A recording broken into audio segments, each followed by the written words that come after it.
10% de hausse des taux d'intérêt dès hier matin pour les emprunts grecs.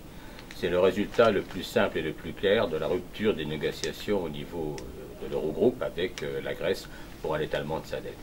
Ce qui veut dire quoi? Ça veut dire tout simplement que plus la Grèce est en difficulté et plus on lui met la tête sous l'eau. En gros, les remèdes qui veulent être appliqués par l'Europe et par la Troïka sont des remèdes qui consistent à tuer le malade. En fait, ce qui se passe avec cette hausse des taux d'intérêt, c'est ce qui s'est déjà passé dans l'aggravation de la crise de l'endettement grec.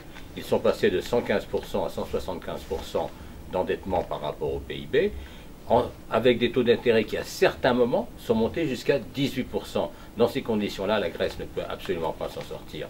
Donc il faut négocier avec elle. Certains en Europe le pensent et n'hésitent pas à le dire. D'autres, en revanche, sont beaucoup plus réservés. Et d'autres, carrément, comme l'Allemagne, freinent des quatre fers. Pourquoi? Parce qu'en réalité, ce que veut l'Allemagne, c'est au fond, je dirais presque, infliger une leçon à la Grèce. C'est un choix politique qui consiste à faire plier la Grèce. Eh bien, ce choix, il ne faut pas l'accepter. Et au plan économique, la seule façon de permettre aux Grecs de s'en sortir, parce que les politiques d'austérité, si on peut le citer comme ça, en ôtant à la Grèce tous les moyens de se redresser, c'est comme si on demandait à la Vénus de Milo, dont chacun sait qu'elle n'a pas de bras, de marcher sur les mains.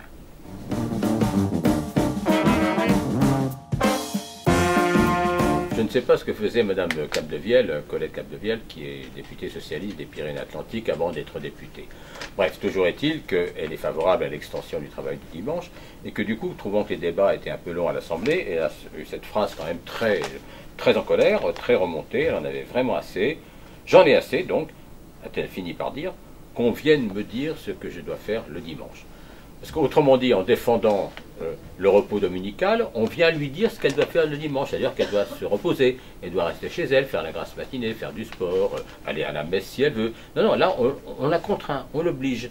Alors qu'en réalité, elle, ce qu'elle veut, c'est que les gens aient le droit de travailler le dimanche, c'est-à-dire que 12 dimanches par an, puisque c'est le cas, eh bien, il y a un certain nombre de gens, de salariés, à qui on va dire, ben maintenant, vous travaillez. C'est ça la liberté pour Mme Capdevielle.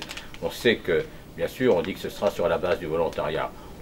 On sait ce qu'il en est du volontariat dans un certain nombre d'entreprises. Quand on va vous mettre en balance votre volontariat et comment dire, le fait de prendre la porte. Donc ce que dit Mme Capdevielle, c'est une inversion des choses, c'est une inversion des valeurs.